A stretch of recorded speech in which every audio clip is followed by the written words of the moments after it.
Relato para desvelados. Las brujas de Apolonia. Historia escrita por Pájaro Diablo. La siguiente historia la compartió Jaime Cuerno, a quien de pequeño su abuela le contaba historia de brujas y nahuales. Este relato es real. Trata de mujeres bellas que nunca envejecen y enamoran a hombres trasnochados que jamás regresan a casa. Vivo en la comunidad de Santa Apolonia, en Río Bravo, y me llamo como aquel compositor de música mexicana, de quien se presume fue todo un conquistador, José Alfredo. Así me pusieron mis padres. En casa, éramos mi abuela, mi mamá y yo. Desde que tengo conciencia las oía decir: Malaya sea la hora en que te llamamos así. Más temprano que tarde compartirás el destino de tu abuelo y tu padre, quienes por andar de mujeriegos fueron víctimas de esas malditas brujas. La abuela me contaba sobre aquellas brujas, que por las mañanas se les veía andar cerca de la casa en donde vivían a orillas del cerro, viejas, resentidas y sin hablar con nadie, pero, por las noches, entraban a las cantinas vestidas de negro, jóvenes y atractivas. Me decía que esas brujas se alimentaban de la sangre de todo aquel ingenuo que, encandilado por su belleza, tuvieran el mal juicio de irse con ellas, para días después aparecer sin una gota de sangre en la cima del cerro a un costado de la cruz de Santa Apolonia. Eran despiadadas. Llevaban tanto tiempo en el pueblo que se contaba habían acabado con los hombres de muchas familias, dejando a las mujeres solas y desamparadas. Las malas lenguas aseguraban que lo hacían por pura envidia, porque las brujas no podían amar ni formar familias, que ese era el precio a pagar por haber pactado con el mismísimo demonio. El pacto consistía en hacer pecar a hombres casados o comprometidos, poseer sus cuerpos, beber su sangre y así condenar sus almas pecadoras al infierno. A cambio, recibían juventud y larga vida. La abuela nunca perdía oportunidad para recordarme que debía ser buen hombre, que de lo contrario, me pasaría lo mismo que a mi abuelo José Luis y a mi papá José Ignacio, quienes estaban retorciéndose en el fuego eterno, por cuscos y mujeriegos. ¿Quién les manda a irse con esas malditas? Recibieron su merecido, decía con resentimiento. Como ven, estaba marcado, pero no por mi nombre, sino por las acciones de mi abuelo, de mi padre y por todos los prejuicios de aquella mujer con la que me crié, la abuela. Mi mamá casi nunca me hablaba. Ella solo escuchaba y mantenía la mirada fija al suelo. Se notaba que aún le dolía el corazón y sufría en silencio la pérdida de mi papá. Cuando cumplí 17 años, mi abuela se fue de la casa. Sin decir nada, abrió la puerta y nos dejó. No se llevó más de lo que traía puesto. Recuerdo que apenas si podía caminar. Tenía 90 años. Fui hasta ella y le pregunté: ¿a dónde va? Sin detenerse ni mirarme, murmuró: allá, donde no se envejece. Sonrió como nunca lo había hecho y continuó su paso en dirección hacia el cerro. No tenía más que decir. Todo estaba claro. Pasaron 3 años de aquel día y nada supimos de la abuela. Si estaba viva o muerta nadie lo sabía. Ni siquiera mi madre, quien era su hija, volvió a preguntar por ella. Por mi parte, estaba a punto de casarme con la mujer más bella del pueblo, la hija de un exgobernador de la Ciudad de México que había caído en Río Bravo para continuar su carrera política. El día de la boda todo fue perfecto. El casamiento se realizó en la iglesia del pueblo, el festejo en el jardín de la casa del papá de mi Rosario. Fueron todos nuestros amigos y familiares. También asistieron personas de la comunidad. A nadie se le negó la entrada. Como a las 6 de la tarde, una viejecilla de negro se me acercó.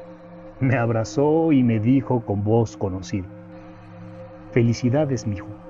Aunque no lo creas, siempre estoy cerca de ti. La miré fijamente. Era la abuela. Sentía mucha felicidad. Ella había sido con quien me había criado, mi dulce compañía hasta los 17 años. Tenía ganas de hacerle muchas preguntas. Quería que me contara más historias, que me dijera lo que había hecho durante todos estos años y, sobre todo, tenía curiosidad por saber si en esa casa vivían brujas. Ella, adivinando lo que había en mi mente, extendió su mano y me entregó 2 anillos de oro blanco. Tómalos. Uno es para ti y el otro es para Rosario. Nunca se los quiten. En otro momento seguimos platicando. Ahora, ve y diviértete al lado de la mujer que tanto dices amar. Después del festejo nos fuimos de luna de miel a Cancún. Visitamos varios lugares cercanos: Tulum, Cozumel, Isla Mujeres y la Ribera Maya. Todo era perfecto, a no ser por los sueños que comencé a tener desde el día de mi boda. Siempre era el mismo. Me encontraba en la casa de las brujas, en una cabaña grande y oscura. En la planta de arriba había 5 cuartos. En uno de ellos estábamos Rosario y yo. La habitación tenía las paredes pintadas de color negro y el techo de rojo. Enfrente de la cama matrimonial había una ventana sin cortinas, desde donde me encontraba mirando la calle. Afuera, podía ver una fogata en el centro de un pentagrama invertido. En cada punta había una mujer vestida de negro orando. Se mecían de un lado a otro. Una de ellas era Rosario. Al girar la cabeza y buscarla en la cama, en donde según yo tenía que estar, para mi sorpresa, en su lugar se encontraba una anciana sentada a los pies de la cama mirando el suelo. Sin más, se ponía de pie y con una voz rota me decía: acércate, no seas tímido, tu abuelo y tu padre te están esperando. En cuanto terminaba la frase, su aspecto cambiaba. De pronto, era joven y hermosa, de cuerpo estructural, apenas cubierto con una especie de velo negro. Instintivamente me acercaba a ella, y cuando estaba a punto de besarla, me acordaba de las historias de la abuela, y me alejaba. No quería condenar mi alma. Justo en ese momento despertaba y me ponía a pensar en las palabras que mi abuela me había dicho alguna vez. Las brujas, cuando eligen sus víctimas, primero tratan de apoderarse de su voluntad a través de los sueños. Una vez que lo hacen, es cuestión de tiempo para que su alma termine en las llamas eternas del infierno. Eso sí, no sin antes sufrir una lenta agonía. No le di importancia. Estaba convencido de que ese sueño era causa del impacto que me generó el ver a la abuela en la boda, que mirarla me había removido la mente. De vuelta en el pueblo comenzamos una vida juntos. Yo soy ingeniero agrónomo y por esos tiempos trabajaba para una empresa transnacional. Rosario era historiadora, con una plaza de maestra en la preparatoria oficial. No teníamos problemas de dinero. Yo no tomaba, ella no era controladora, manteníamos una relación respetuosa y llena de amor. El primer conflicto llegó al año de casado. Ambos queríamos tener un hijo, pero no lográbamos quedar embarazados. Su humor comenzó a cambiar.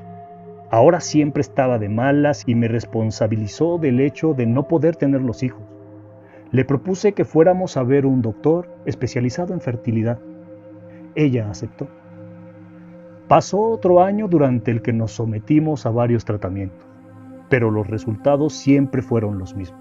Nuestra relación se estaba desquebrajando y lo único que podía salvarla era tener un hijo, cosa que no sucedió.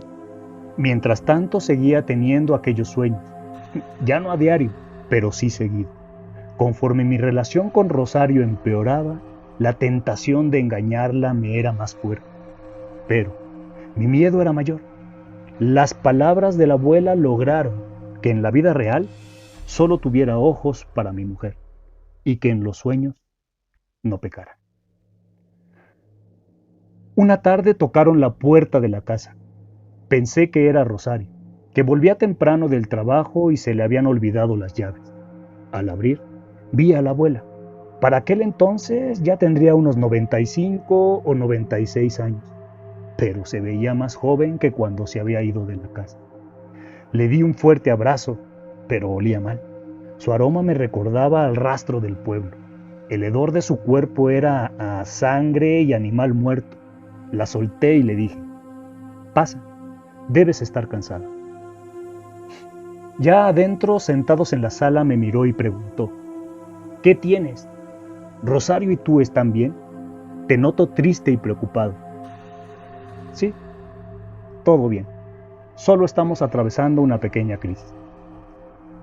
No te angusties, la vida de casados no es fácil.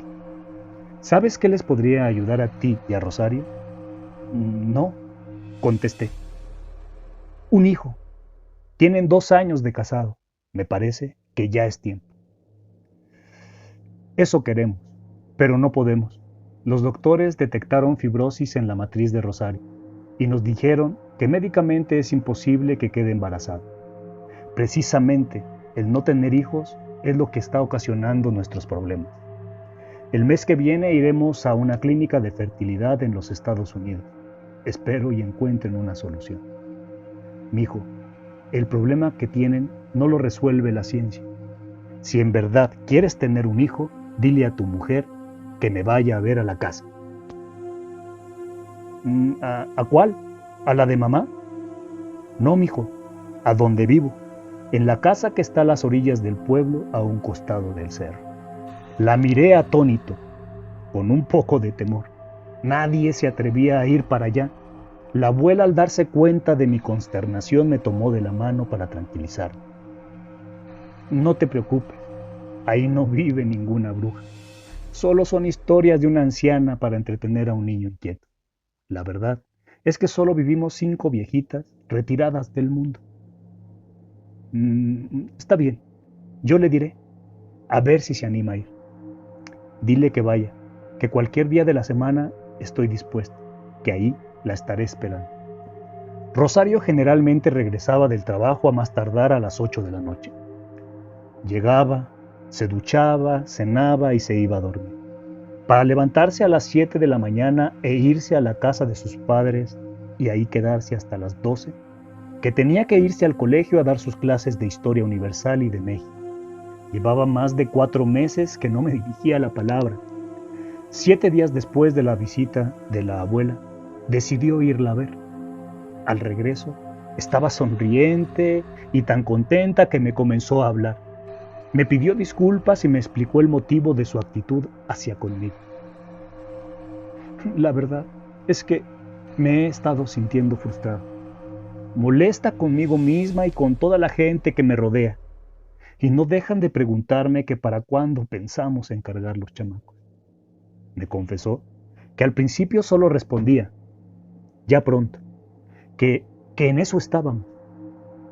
Pero ante tanta insistencia y comentarios ofensivos como el de su padre, que burlonamente le decía, se me hace que saliste mulita, mija, comenzó a inventarles que yo era el problema, que nunca estaba en casa y que me la pasaba trabajando y no le hacía caso.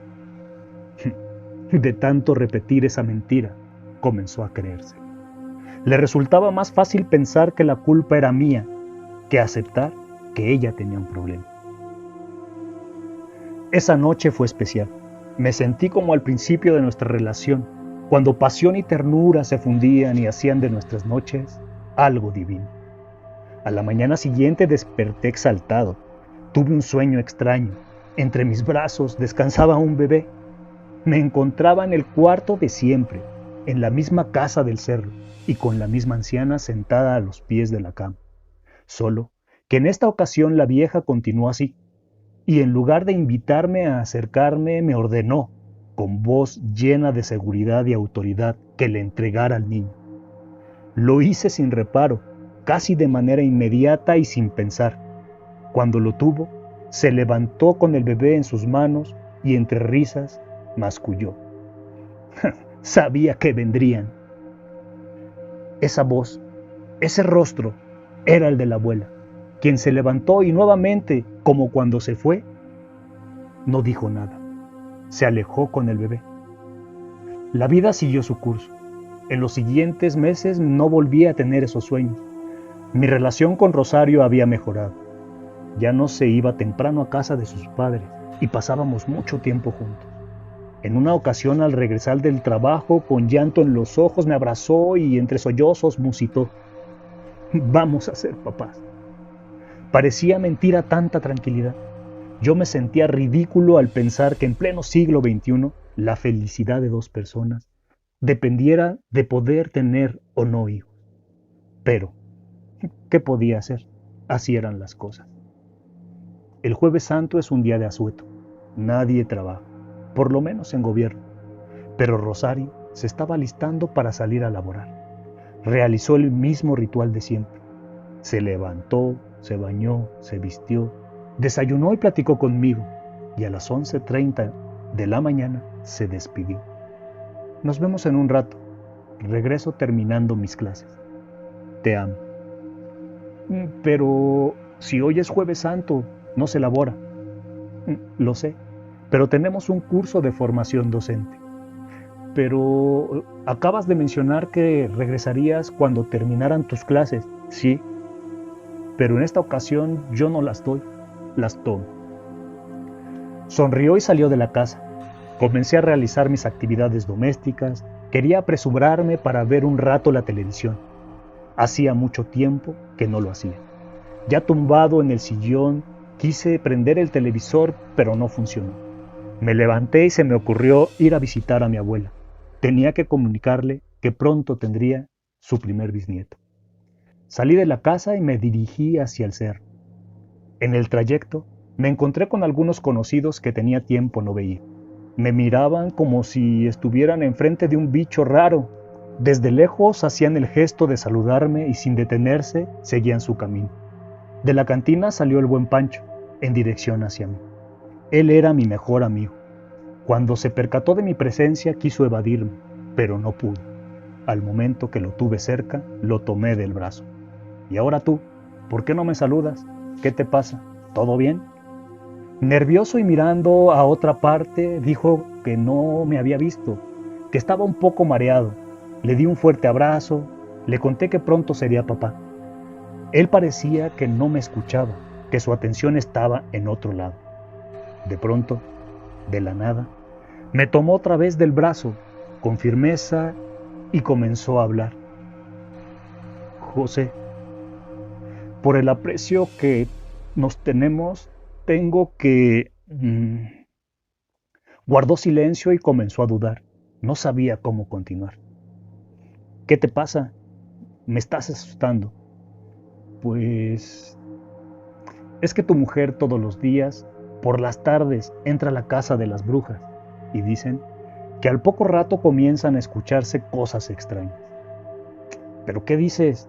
¿Cómo que cosas extrañas? Explícate.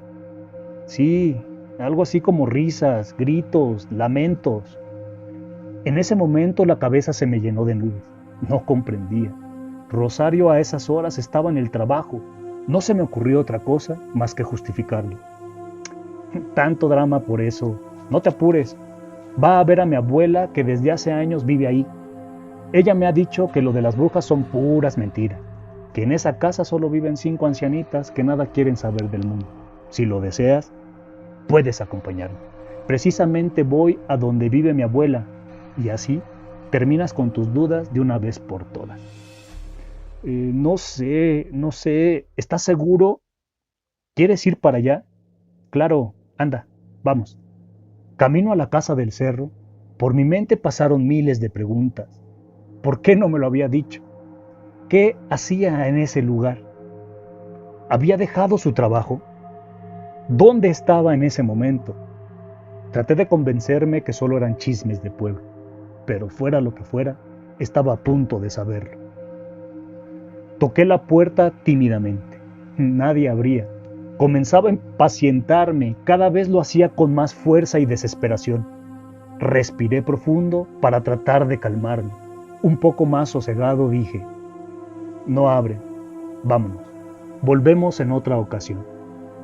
Pancho, muy serio, me sugirió que fuéramos a la parte trasera de la casa, que seguro ahí estaban en el jardín, y que no habían atendido la puerta porque ya eran muy viejos. No, mejor luego. Tengo que volver a casa.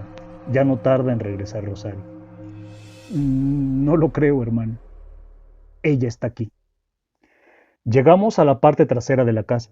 Sobre la barda había varias aves de rapiña. Parecía como si miraran su comida y esperaran el momento exacto para ir a zambullir sus picos y sus fuertes garras en el desafortunado animal muerto. Pancho, al verlas, palideció y murmuró casi para sí mismo. Mejor vámonos. Del interior de la casa, de donde se suponía estaba el jardín, comenzaron a escucharse voces. Una especie de rezo, como si una ceremonia se estuviera oficiando. Espantamos a las aves y trepamos la barda. Lo que vimos me congeló la sangre, me rompió el alma y me marcó para toda mi existencia. En el centro del jardín, sobre el pasto verde, estaba dibujado con sangre un pentagrama invertido, igual al de mi sueño, con una anciana repugnante, desnuda en cada uno de los 5 picos. Pero, en el centro, en lugar del fuego, estaba Rosario recostada sin ropa, con los brazos y las piernas abiertas. De la casa salieron 5 hombres del pueblo, que yo conocía. Actuaban de manera extraña, como si estuvieran fuera de sí mismos. «Están borrachos», balbuceó Pancho. «Ayer estuve bebiendo con ellos toda la noche, hasta que me quedé dormido y no me di cuenta cuando se fueron. Se quitaron las ropas y uno a uno hizo suya a mi Rosario. No pude contener las lágrimas. No comprendía lo que estaba pasando. La escena era horrible. Sangre y restos de animales por todos lados. Las moscas volando y pegándose a los cuerpos que estallaban de placer. Las viejitas oraban, reían alrededor de semejante espectáculo, y ella, la mujer que yo amaba, se retorcía entre los cuerpos de esos hombres, extasiada. Al bajarme de la barda me encontré con mi abuelo. Te dije que su problema no era médico, era su espíritu el que no estaba bien. ¿Cómo pudiste hacerme esto? ¿Por qué lo hiciste? Soy tu nieto y ella es la mujer que amo. No te hicimos nada y yo siempre he sido respetuoso y fiel hasta en mis propios sueños. Tú sí, mijito, pero ella no. Prosiguió la abuela. Yo para poder continuar aquí tenía que hacer un sacrificio, darle al Señor Obscuro lo que más quería en este mundo. A ti. Y todo a cambio de no morir. Pero tú eres un buen hombre y no caíste en mis trampas. Fue entonces que entendí que lo que más quería era tu felicidad, ni tu cuerpo ni tu mente. La forma de ofrendarte fue a través de ella, que al igual que tú, noche a noche, tenía los mismos sueños, pero ella, desde el primero, se condenó. Ya solo faltaba poseer su cuerpo. Su deseo por ser madre fue su perdición. Fue lo que la trajo hasta mí. Ya van más de 4 meses que a diario nos visita, dispuesta a realizar todo tipo de perversiones. Tiene el alma más negra que cualquiera y parece que hasta disfruta todo lo que le hacemos aquí. Por esos 6 hombres ni te angusties, no te hagas mala sangre, que de hoy no pasa. Cada uno de ellos morirá lentamente. Yo escuchaba boquiabierto, no podía concebir tanto mal. ¿Por qué había dicho 6 hombres? Yo solo conté 5. Al buscar a Pancho, ya no estaba. Comencé a gritarle, pero no me respondió. Anda, vuélvete para tu casa. Tu amigo no se irá contigo. A la mañana siguiente en el periódico local, en primera plana se leía: 6 hombres y una mujer aparecen muertos en la cima del cerro, al lado de la cruz de Apolonio. Ellos, sin una gota de sangre, ella, con el vientre desgarrado. Rosario no regresó, mi hijo nunca nació, y mi abuela cumplió su ofrenda. Una semana después, en la casa de las brujas no había nadie. Todas desaparecieron. A 20 años de distancia de aquel suceso, sigo sin encontrar paz. Mi abuela aún existe. Lo sé porque sigo teniendo ese maldito sueño. Durante todo ese tiempo, de vez en vez, paso por la casa de las brujas con la esperanza de ver a Rosario y a mi Julián, porque estoy seguro de que iba a ser un varón. Espero les haya gustado la historia del buen Jaime Cuervo. Él insiste que es un relato real, que todo esto sucedió, que es amigo de José Alfredo, quien aún vive sumergido en su miserable existencia, que no se mudó de Río Bravo y se encuentra solo y alejado de todo. Si te gustó la historia, da like y comenta tus impresiones. Sin más, hasta la próxima.